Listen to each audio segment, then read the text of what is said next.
c'est vrai, je dis, ça ne peut pas marcher, non, puisque ce sont un idéologue d'un côté qui dit je n'ai pas changé, c'est dire s'il comprend le monde dans lequel on est, et puis quelqu'un qui effectivement sera sur tolérance zéro, avec l'opinion publique derrière lui. Parce que tout le monde sera derrière Monsieur Retailleau, en tout cas une très grande majorité des Français. Les deux n'ont pas la même épaisseur politique, hein, on l'a vu avec la déclaration des deux aussi, quand même. C'est la différence, pardon. Avec, Joseph Massescaron. C'est la différence avec le précédent duel. Là, je suis désolé, j'ai entendu M. Didier Migaud, j'ai trouvé que c'était très faible, son intervention. Je suis d'accord. Non, mais que ce soit faible. Le niveau politique n'est pas le même. Oui, mais il a un poste qui est quand même important, et puis il sera soutenu. Il sera soutenu par le syndicat de la magistrature, il sera soutenu par France Inter, il sera soutenu par Libération, et il ne sera pas soutenu par l'opinion publique. Philippe Guibert. En fait, il a quitté la politique, Didier Migaud, il y a 15 ans, et là, c'est devenu un petit homme gris, comme vous les adorez. Il a été président de la Cour des comptes. Alors, j'avais écrit petit homme gris, moi-même je l'ai enlevé. C'est vous qui le dites. C'est vous qui le dites, c'est formidable. J'ai deviné, je crois. C'est la synthèse du petit homme gris, je crois. Tous ceux qui l'ont abordé, et ses défauts. Tous ceux qui l'ont abordé, j'ai dit, un tout petit peu. C'est Savonarole. Tous ceux qui l'ont approché, c'est un esprit ultra rigide. C'est tout ce qu'il ne fallait pas. Et donc c'est un homme de compte, c'est un homme de droit, mais je crois que par rapport au contexte politique et au contexte de la société française, je ne suis pas sûr qu'il ait pris la mesure. Et je rejoins Joseph sur les interventions comparées. Il y avait deux niveaux très différents. Du ministre de l'Intérieur, du ministre de la Justice. Alors pourquoi il est là, faut le dire. C'est la seule personnalité de gauche, c'est le seul, et il a exigé un ministre important. Et Emmanuel Macron, sans doute, lui a donné avec M. Barnier, mais c'est le en même temps dans ce qu'il y a de pire. Il y a même une forme de perversité à mettre deux personnes qui sont antagonistes. Le plus interloquant, c'est pas que Didier Migaud soit Didier Migaud et ils disent la suite logique de ce qu'il a fait, c'est-à-dire être contre les peines planchées, les peines automatiques. Le plus interloquant, c'est que Michel Barnier et Emmanuel Macron aient fait le choix de ce profil-là à la chancellerie. Didier Migaud, vous lui proposiez Bercy, il y allait tout de suite. C'était évidemment son domaine de compétence depuis plusieurs années, en ayant été questeur à l'Assemblée nationale, président de la Cour des comptes, etc. Donc c'est ça le plus interloquant, c'est pourquoi Michel Barnier et Emmanuel Macron ont fait le choix de Didier Migaud. Voilà, c'est tout. Mais pas pour que rien ne change. Voilà. C'est tout. Pour que rien ne change. Gauthier a raison. C'est aussi bête que ça. Vous lui proposez Bercy, il aurait pris Bercy. Hein. Et rien ne changera. Rien ne changera. C'est-à-dire que vous aurez Bruno Retailleau qui effectivement sera ferme, et vous aurez la justice qui restera là où elle est. Peut-être que Michel Barnier a un rôle à jouer. Vous vous rendez compte que vous rendez compte qui fixe la ligne. Philippe Guibert, vous vous rendez compte que M. Migaud a dit les peines sont exécutées. Vous vous rendez compte à ce niveau, les peines sont exécutées en France. Mais comment on peut dire elles sont aménagées. Comment on peut dire ça? Elles sont aménagées. Et comment on peut dire ça? Comment on peut être déconnecté du réel? Comment on peut dire des choses? Il doit lire des statistiques. Il doit lire des statistiques qui disent exactement ce que vient de dire Charlotte. Oui, mais elles sont aménagées, donc elles sont... elles sont exécutées. Donc elles sont exécutées. Oui, mais c'est un formaliste. Oui. Ah oui, c'est un formaliste. Vous avez vu qui Didier Migaud a cité hier lors de la passation de pouvoir? Les 3 gardes des Sceaux dont il compte s'inspirer. Il en a cité 3. Il a cité Robert Badinter, classique, Nicole Belloubet et Christiane Taubira. Bon, vous avez compris. Voilà, donc voilà, circuler, il n'y a rien à voir. Christiane Taubira, oui, bien sûr. J'allais dire les 3 pires. Mais bon. Non, mais c'est. En tout cas, pour Robert. Non, mais pour Robert Badinter, c'est autre chose. Non, mais Badinter, c'est un grand. Non, mais pour Robert Badinter, on peut souligner la philosophie de Robert Badinter. On n'est pas obligé de rester sur l'homme qu'il était, qui est sûrement remarquable, et sur la peine de mort, qui était une bonne mesure. Mais la philosophie de Badinter, elle arrive après Perfit, on voit où on en est aujourd'hui. C'est tout. C'est ce qu'a été aujourd'hui. Souligner que la société a beaucoup changé dans son rapport à la violence. C'est peut-être ça que M. Migaud. Mais M. Migaud, c'est un idéologue. Le réel n'existe pas. Il te dit hier, je n'ai pas changé. Il a tout dit. Je n'ai pas changé, je suis le même. Ils sont nés comme ça. Ils ne bougent pas. Ils sont confits. Vous comprenez pas ce qu'est un homme de gauche. Rien ne change. J'en connais quelques-uns. Je n'ai pas changé, Oui, mais d'ailleurs, il le dit lui-même. Alors que, bon, pragmatisme fait qu'on change. Bon, monsieur Retailleau, écoutons-le, je serai intraitable. Il était actionnaire Barbouille tout à l'heure. Ma volonté, elle sera inflexible. Je serai intraitable. J'ai une feuille de route que le Premier ministre m'a donnée. C'est l'efficacité, c'est le rétablissement de l'ordre. Les Français, d'ailleurs, nous ont donné leur feuille de route. Il faut entendre le message qu'ils nous ont envoyé au premier tour des législatives. Qu'est-ce qu'ils veulent? Plus de sécurité, moins d'immigration. Eh bien, moi, je suis un démocrate, respectueux du peuple souverain, et donc j'appliquerai cette feuille de route. Alors, monsieur Migaud lui a répondu hier sur France 2, et la guerre est déclarée. Dans une bonne ambiance. Il doit savoir que la justice est indépendante dans notre pays et que c'est quelque chose qui est essentiel dans une démocratie. Il faut redonner confiance justement aux citoyens dans leurs institutions, dans la justice aussi, parce qu'il y a le sentiment parfois que la justice est lente ou ne condamne pas suffisamment. Ça n'est pas toujours exact. Donc j'aurai un certain nombre d'échanges avec Bruno Retailleau. J'y suis prêt. J'y suis prêt. Charlotte Dornelas. La réponse est exceptionnelle. Parce que Oui, Bruno Retailleau, en l'occurrence, se fait l'héritier du résultat, c'est-à-dire du fort score du Rassemblement national, en l'occurrence, puisqu'il dit au premier tour des législatives, le message a été clair, les gens veulent une immigration restreinte et plus de sécurité. Donc il adopte toute la réponse dans les urnes au premier tour des législatives. Ce à quoi, en l'occurrence, et au reste, mais Didier Migaud répond, la justice est indépendante. Là où il n'a pas tort, c'est que quand Bruno Retailleau dit « je serai intraitable », ça dépasse de loin ses prérogatives de ministre de l'Intérieur, et ça va sur le terrain du ministre de la Justice, qui a l'air beaucoup moins déterminé que lui à être intraitable, en tout cas c'est sa réponse. Mais il dit « la justice est indépendante ». Or la justice en France, elle est indépendante dans les pouvoirs, mais elle est rendue au nom du peuple français. Donc quand Bruno Retailleau évoque ce qui sort des urnes, Didier Migaud devrait entendre de la même manière, puisqu'il est ministre de la Justice indépendante par rapport à d'autres pouvoirs, d'accord, mais pas par rapport à la souveraineté populaire qui normalement s'exprime par le changement, pourquoi pas, des lois. Donc on sent bien que là, elle n'est pas indépendante pour se retrouver entre les mains de quelques-uns. Non, mais la souveraineté populaire...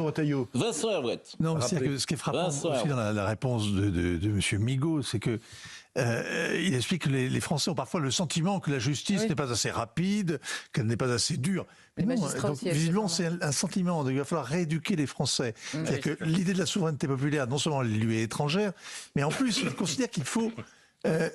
en fait, franchement, prendre garde à ce que ressentent les émotions populaires et s'en garder, vraiment s'en défendre, qu'il faut éduquer le peuple en quelque sorte. Parce que c'est un sentiment ce qu'il habite. C'est pas une réalité objective que la justice soit lente, qu'elle soit faible, qu'elle soit discréditée. C'est juste une impression. Donc il faut de la com. Bon, faut pas Michel Barnier lui avait proposé un autre ministère qui était les comptes publics, et c'est lui qui a voulu aller à la justice. Donc, mais il a voulu y aller parce qu'en fait, il y a aussi une dimension psychologique pour ces gens-là. C'est important vis-à-vis de leur camp, en l'occurrence la gauche, d'être un peu quelqu'un qui... il va avoir le sentiment, en fait, de combattre le fascisme. Résister. Voilà, de résister. Voilà, il va être habité par cette idée-là, monsieur Migaud. Il y a cette dimension psychologique. Si je peux me permettre, c'est pas à lui qu'il faut le reprocher. Cet homme a des idées. On peut être opposé à ses idées, trouver qu'elles sont malvenues, inadaptées ou initialement mauvaises. C'est plusieurs choses différentes. Simplement, lui poursuit son métier, enfin son aventure, son combat, et il dit en arrivant aujourd'hui, le plus important c'est la justice. Il a raison, mais qu'en pense Michel Barnier? Qu'en pensent les ministres qui ont accepté d'être dans son gouvernement? Donc, non seulement vous êtes un homme de droite à un âge quand même respectable où vous n'avez plus rien à prouver à personne, vous arrivez, la première chose que vous nous expliquez, c'est que votre mère est de gauche 3 fois de suite, mais on a compris, et ensuite qu'il faut absolument ouvrir... de gauche. Comment? Catholique de gauche. Et oui, j'ai retenu, mon cerveau a bloqué. et ensuite, vous dites, il faut absolument une ouverture, et vous la faites sur la justice. C'est là qu'il y a une incohérence grave. Bien sûr, c'est comme si à l'économie, vous aviez Alain Madelin à l'économie et Sophie Binet au budget. Donc, effectivement, ça ne peut pas marcher. Alors, autre passage de M. Migaud qui dit « Je n'ai pas changé ». Je n'ai pas changé. Il n'a pas changé. Vous êtes toujours de gauche? Je me suis retiré de la vie politique en 2010, à partir du moment où les fonctions que j'occupais comme premier président de la Cour des comptes nécessitaient une indépendance et une neutralité absolue. Et puis même chose au niveau de la présidence de la Haute Autorité pour la transparence de la vie publique. Mais je suis resté un citoyen. Mais de gauche, toujours, vous avez été quand même socialiste. Je ne pense pas que le Didier Migaud d'aujourd'hui soit si éloigné que cela du Didier Migaud quand il était député socialiste et qui portait un certain nombre de convictions, mais j'ai toujours été contre les extrêmes, toujours été contre les intégrismes, et j'ai toujours souhaité qu'on puisse travailler majorité, opposition, pour essayer de trouver des solutions dans l'intérêt général. Voilà, et on a vu que ça marche bien. Voilà, Non, mais bon, donc, la troisième personne du singulier, ça commence mal. Oui, non, mais en fait, c'est caricatural.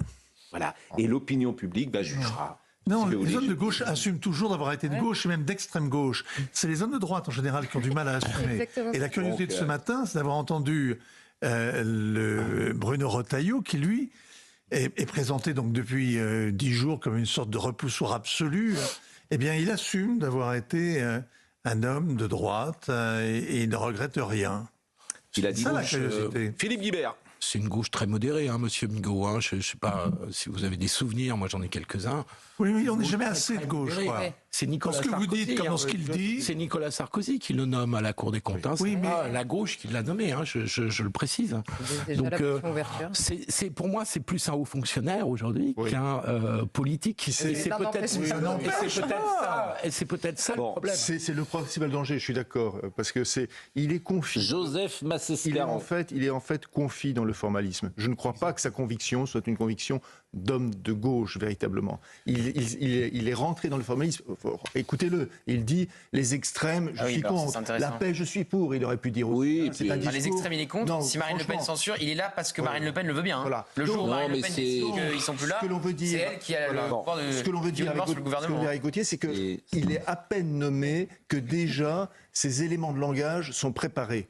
Mais c'est pas de sa faute. C'est pas de sa faute. Je vous dis, c'est vraiment ceux qui l'ont nommé. Alors, écoutons Monsieur Retailleau, parce que Monsieur Retailleau, je trouve que effectivement, on va tout à l'heure entendre les passations de pouvoir.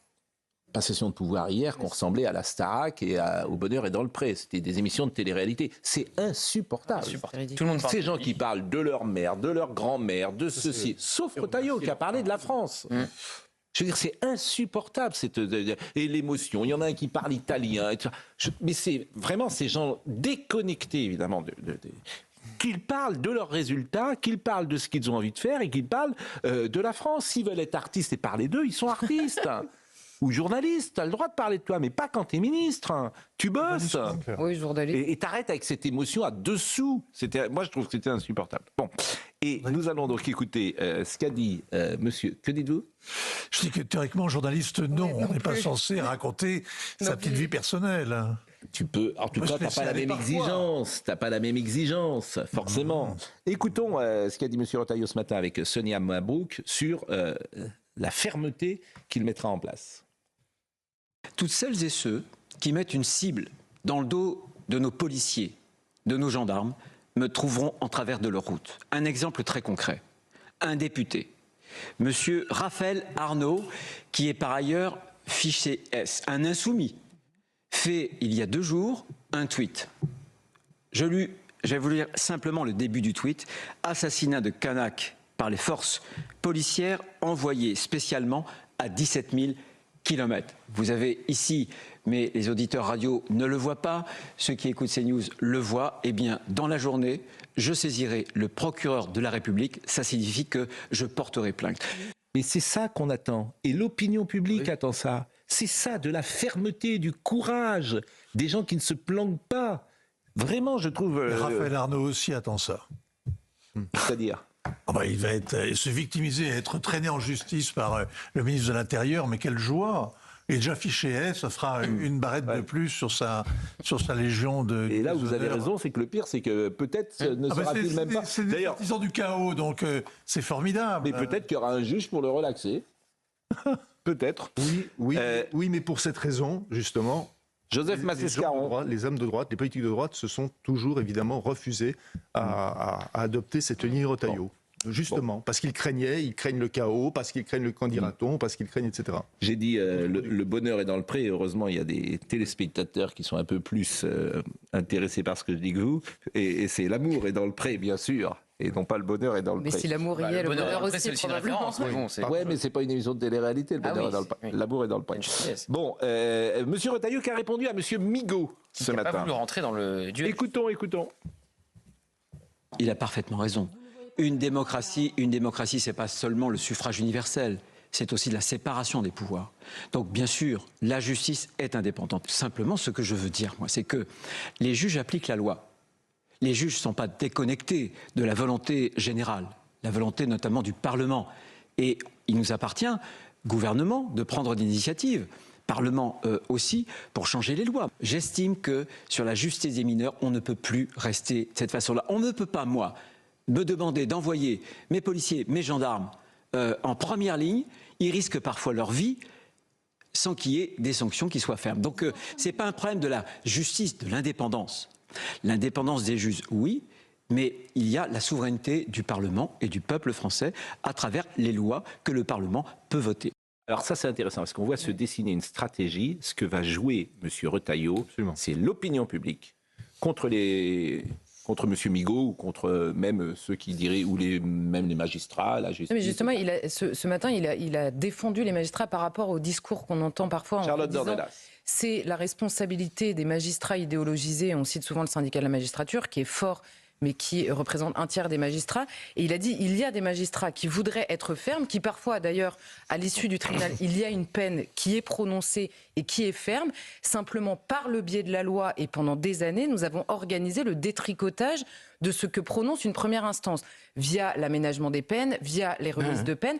Et donc, il a pointé le vrai responsable de cette évolution de la justice, à savoir le législateur, en remettant à sa place le pouvoir de changement, c'est-à-dire entre les mains de l'Assemblée nationale. Donc, en effet, il prend à partie l'Assemblée, mais par ailleurs, je pense qu'il a un discours qui est plus constructif, on va dire, pour l'avenir de la justice que simplement se plaindre de tel ou tel magistrat. Est-ce que vous voulez qu'on voit peut-être le premier déplacement de Bruno Retailleau hier soir, qui était dans un commissariat à la Courneuve? Premier pas ministériel pour Bruno Retailleau dans le commissariat de la Courneuve. Plusieurs objectifs, d'abord prendre le pouls de ses troupes et les assurer de son soutien. Ce que je constate, moi, c'est qu'il y a quand même une ultra-violence. Des refus d'obtempérer.